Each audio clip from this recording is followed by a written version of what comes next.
Good morning, good evening, good afternoon. Welcome to another episode of Kaizen Mindset, where I just rant and try to improve my life 1% at a time. That's pretty much what happens most of the time, anyways. All right, so it's winter here in America. I was about to say New Zealand, but I no longer live there. It's winter here in America, and I still have a bike because I can't really afford a car, nor am I going to bother with car loans. Not right now, because I don't have a job, anyways. So, winter cycling. First, let's talk about normal cycling, where you pretty much just bike on dry ground. Or for me, because I have a gravel bike, every now and then go to, well, a gravel road. Okay. I remember one time doing mountain biking and how scary, but also how out of control it felt. Same can be said with winter cycling as well. Slip and sliding every now and then. Also going through some of the snow patches where it goes up and then down, or side by side. It kind of felt the same in a sense.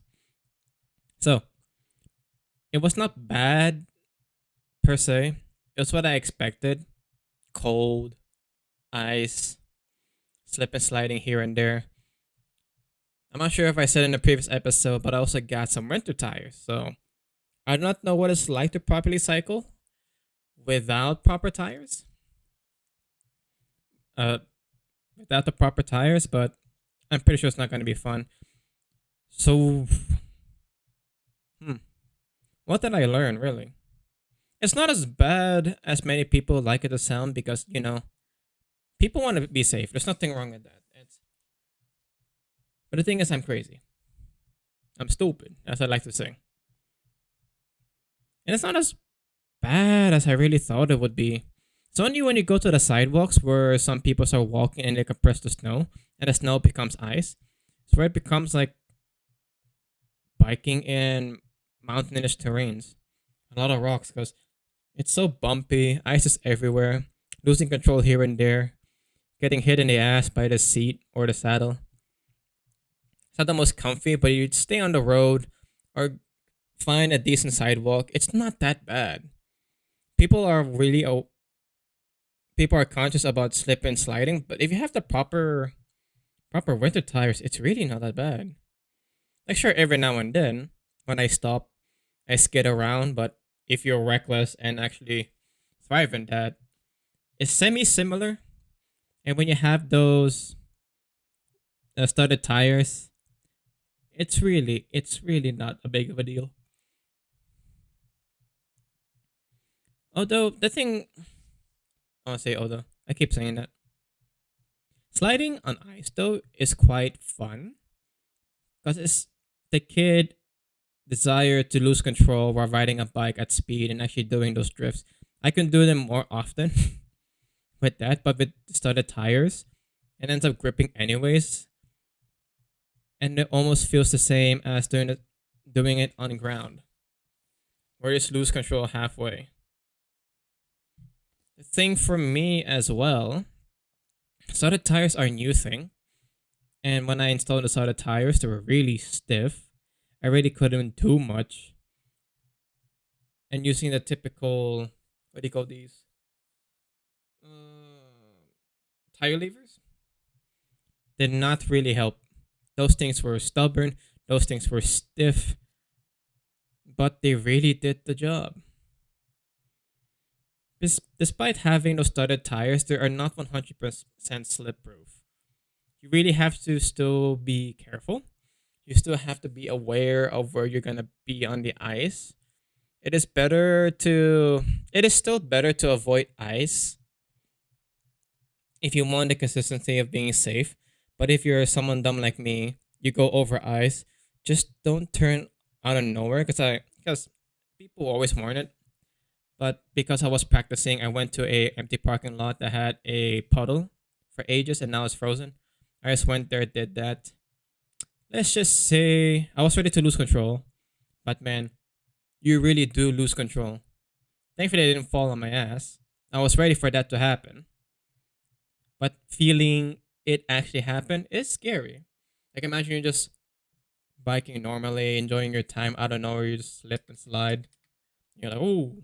It does take a shock if you're so used to cycling on ground without losing control.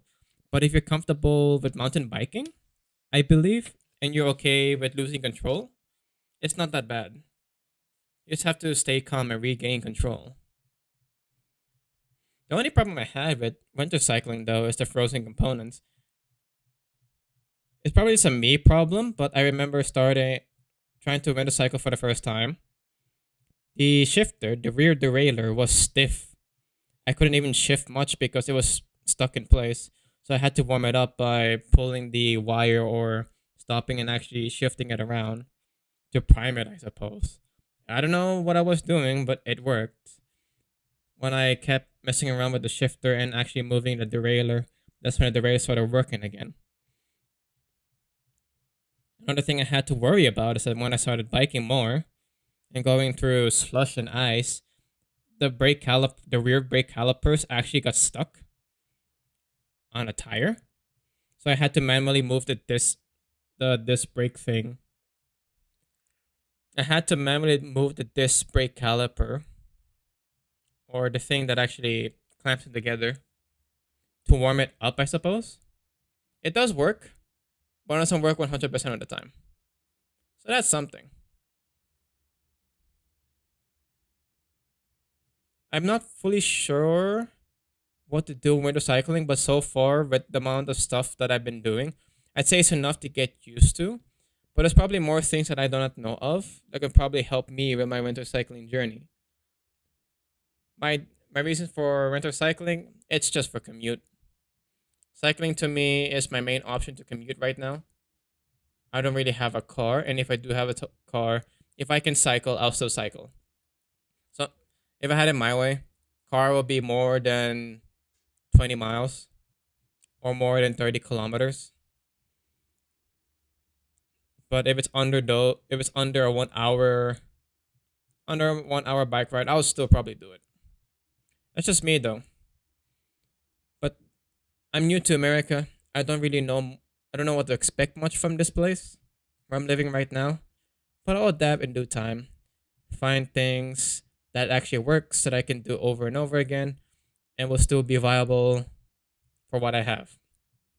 Or I can be stubborn and just keep doing things that seems reckless. Honestly, my lifestyle seems reckless for many people, to be honest. Hmm.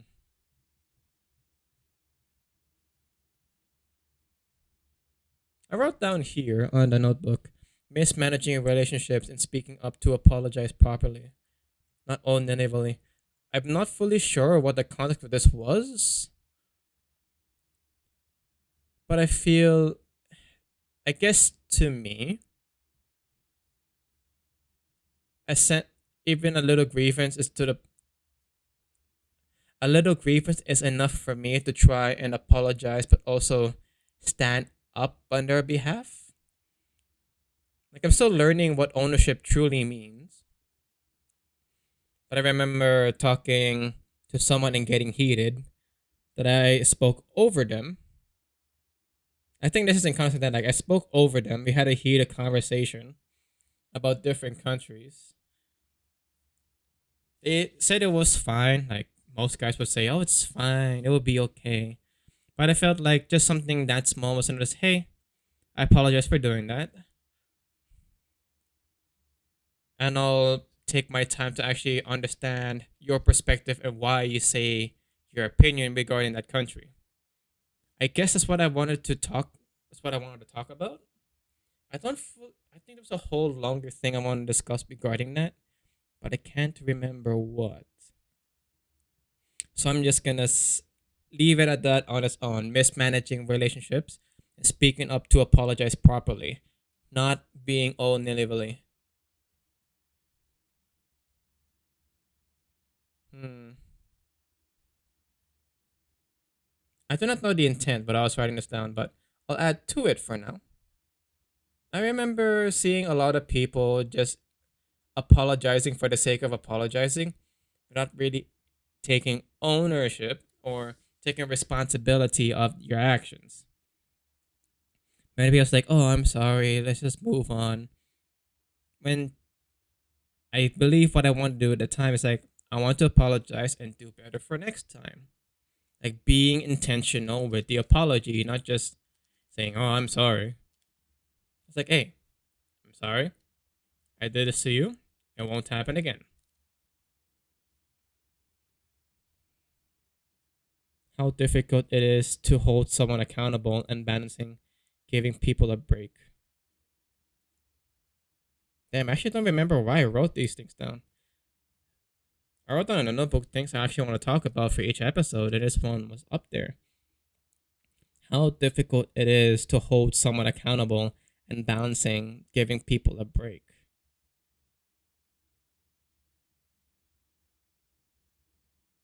It sounds pretty straightforward, not gonna lie. But I feel like this is some. I think for me at the moment, this is something I have to refine, actually figure out what I mean by this. 'Cause I feel like if I speak to what I'm thinking now, it will not be a fully fledged thought. What I can share for now is the question: when you hold someone accountable and they're really trying their best, when is it time to give them a rest for trying so hard? I'll leave it at a question for now. I don't think it's a fully fledged thought. Give yourself grace through the dichotomy. Dichotomy of what? Damn. I've written these notes ages ago. It's like a month ago now since I've written these. I don't fully know what I was trying to go with these. So for next future episodes, I also have to write down what I'm after in detail as well, so I won't lose the intent of writing things down. Give yourself grace through the dichotomy. What is the dichotomy though? Is it the question that I posed before?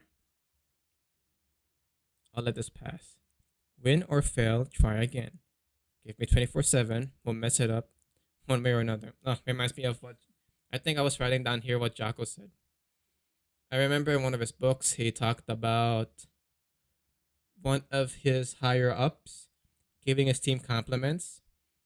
And he said to, I think it was a Master Chief's like, you should not have done that. They'll get cocky and fail the next day. I think I'm misremembering the story, but I'll have to review the book again and actually go from there. But I do remember the intent of writing this down. This one actually do remember the intent. Win or fail, try again. Give me 24/7. We'll mess it up. I remember people at work giving me compliments like, "Hey, you're doing a good job. Like, it is well done." Me internally, every time they say that, thank you, but give me tomorrow. I'll mess up the momentum we already made. And I think the reason why I wrote this down was in hopes that I wanted to share that perspective. That if you're on a streak, you're on a roll. Like you're really on a roll. You're doing really well. Don't get cocky. Keep trying again with 100% earnesty. Or at least more than 60% earnesty because we can't be 100% all the time.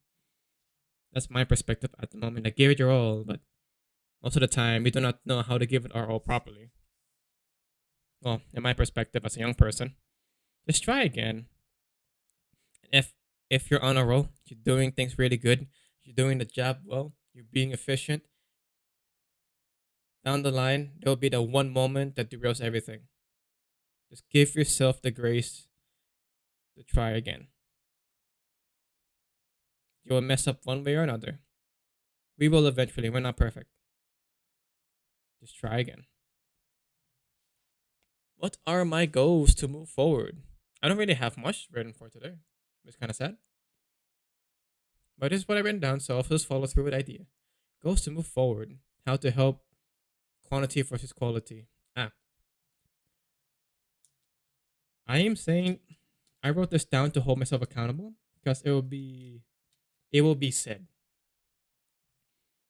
Upload more workouts with written down schedules or written down the workouts that I intend to do.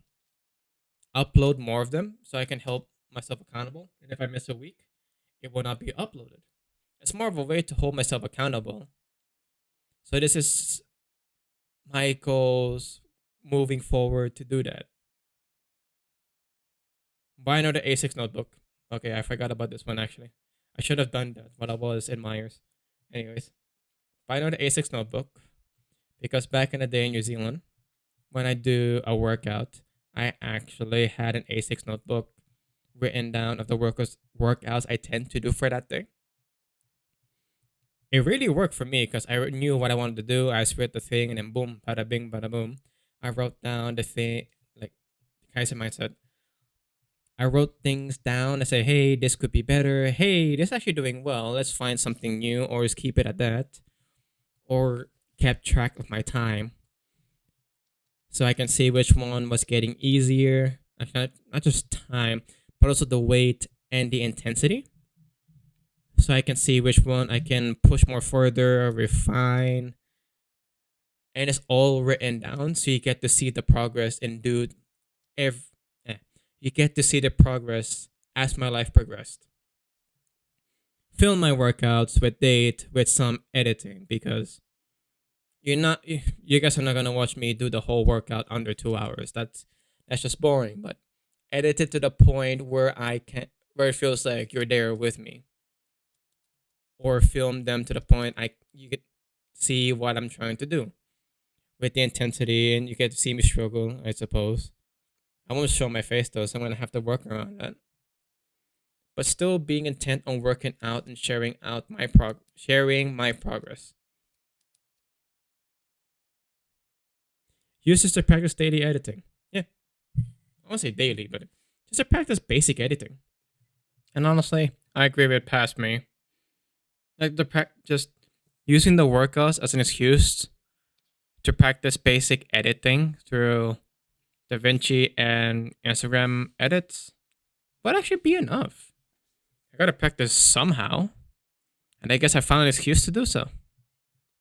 And that's all I've written down, actually. It's probably a really short episode compared to others. So, with that in mind, good morning, good evening, good afternoon, y'all. Hope you guys have a better day.